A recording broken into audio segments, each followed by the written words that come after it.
Morning, YouTube.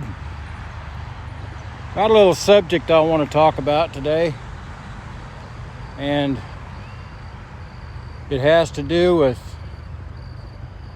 privacy.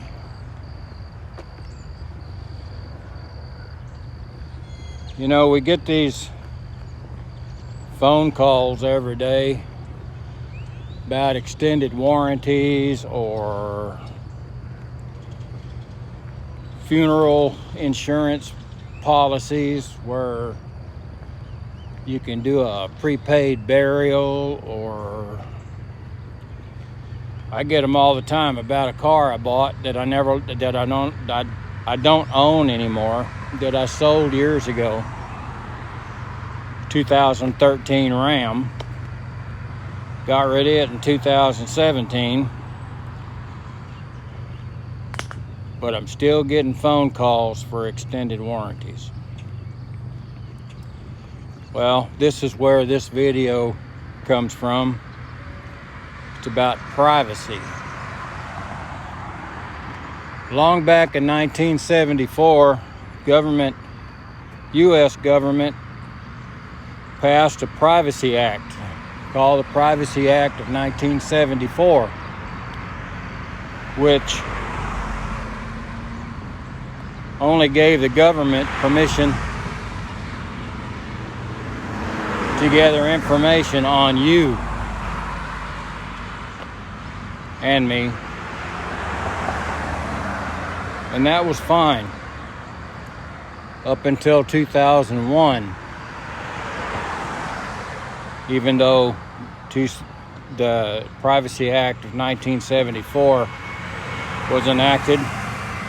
But they kept chipping away and chipping away and chipping away at who had access to it. Your information. Then comes along 9/11. In 2001, the government passed the Patriot Act, which gave the government more power to spy on you and gather information and spread it out wherever they seen fit. And then along comes 2007, 2008, and the government passes this FOIA law, Freedom of Information Act, which gave everybody access to your information. And you need to be real careful about when you sign papers and things like that, like buying a car, for instance. I'll use that because it's happened to me multiple times when I finance a vehicle. And they hand you that paper that gives that dealership permission to sell your information.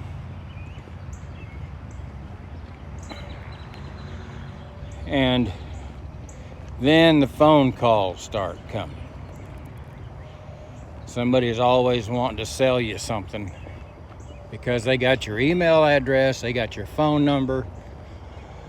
I'm one of those, I don't change my phone number every time I don't pay my phone bill and they cut it off and I have to get another phone and all that. I've had the same phone number for 20 years. Anyway, when that happens, you start getting these calls from India and Indonesia, or all these people that they think they can speak English, but really can't, because I can't understand a damn thing they say.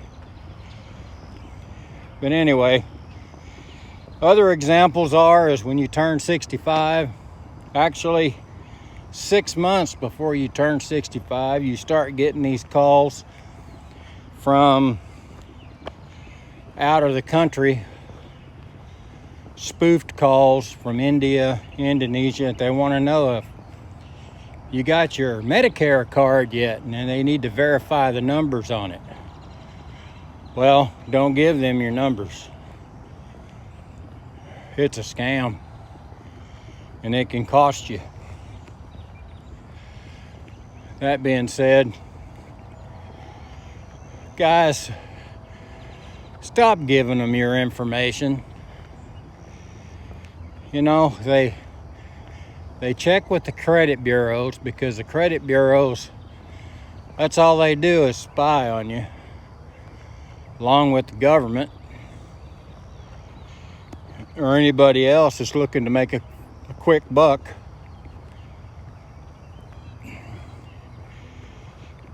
It's just not worth it.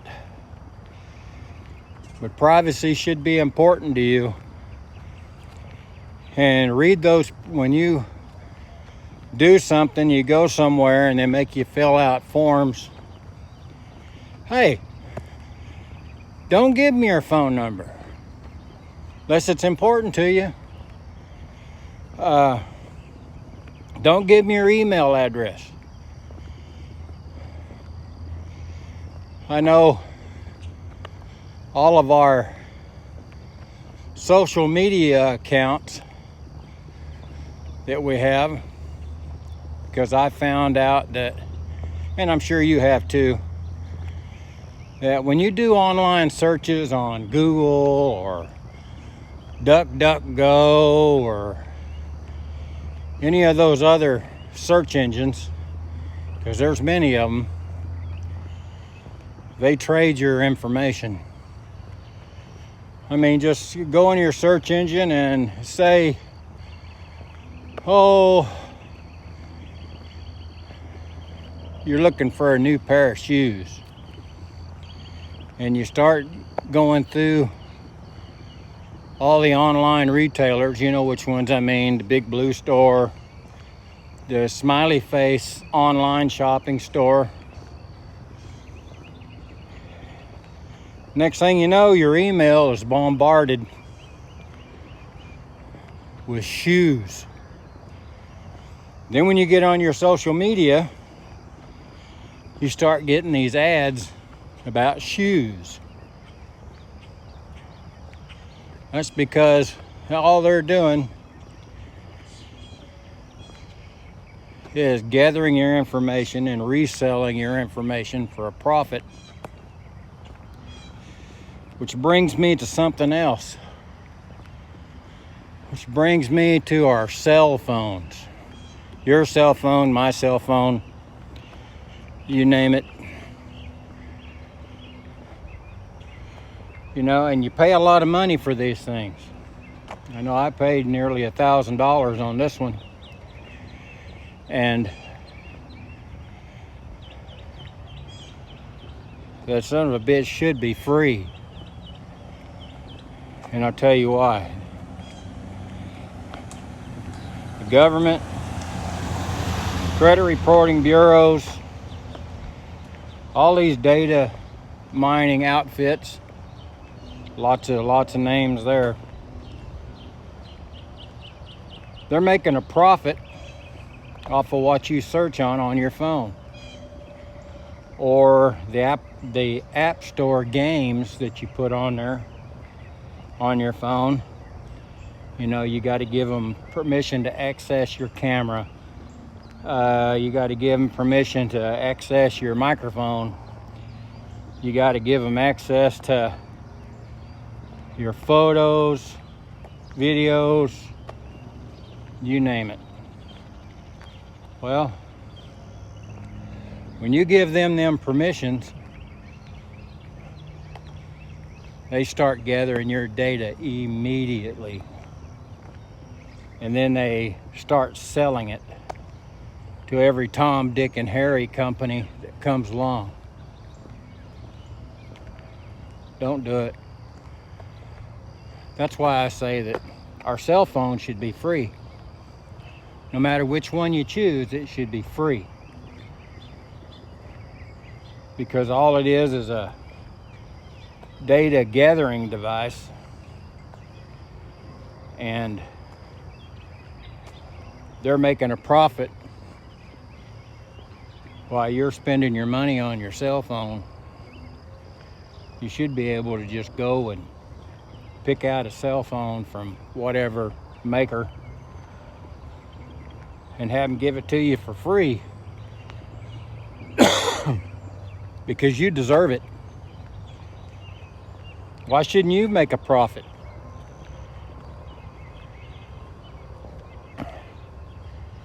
I don't know about any of you, but I watch these, the 48 hours crime scene thing. And that's the first thing they go for is when they go to a crime scene is they start looking for the cell phone so they can get the information off of it to find out who it was that killed this other person.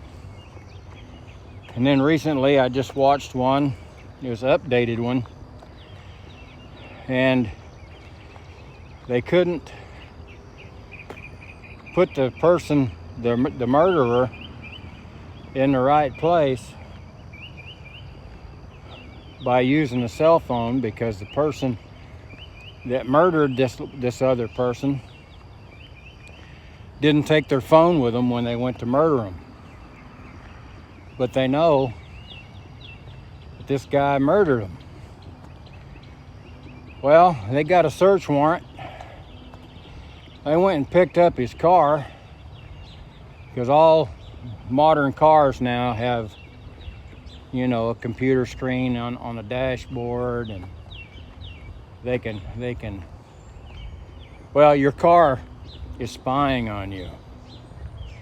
There's a little box underneath the driver's seat that gathers all of the information off of your car, where it goes,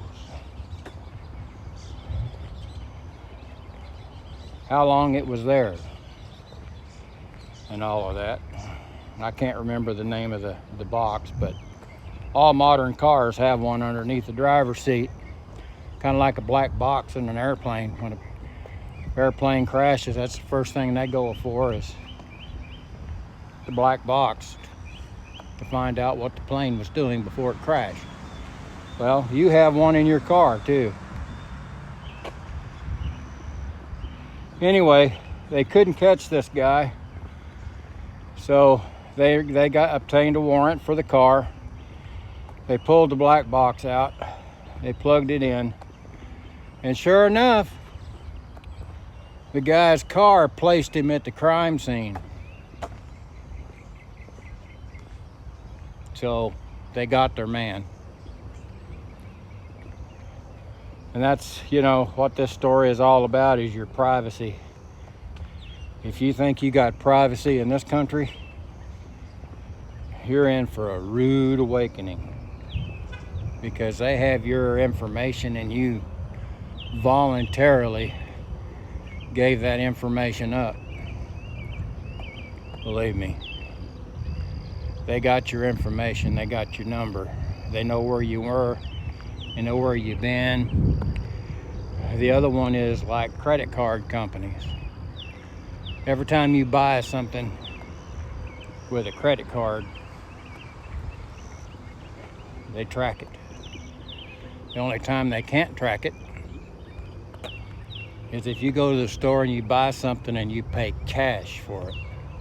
And they really don't like you paying cash. A lot of credit card companies, when you buy a firearm, that's the first thing they're looking for, is to find out, oh, such and such bought a firearm. After he bought that firearm, he bought a whole crap load of ammunition. Well, there you go. They know you own a firearm. Can't deny it. You bought it. Because if you did something with that firearm, the first thing they're going to do is they're going to check your credit card statement to see if you bought a firearm. And if you did, they're going to go to that store and they're going to have the shopkeeper pull up the firearm sales receipts and find your little, I can't think of it, form 4471 or whatever it is.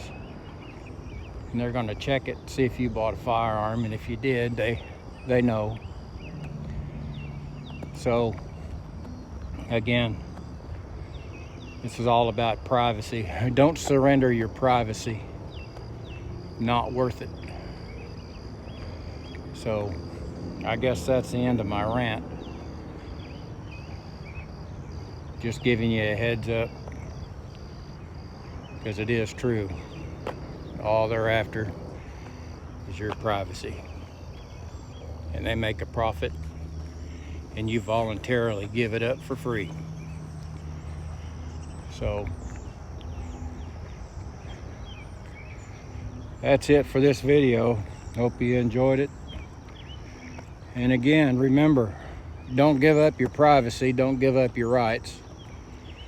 Have a good day, folks.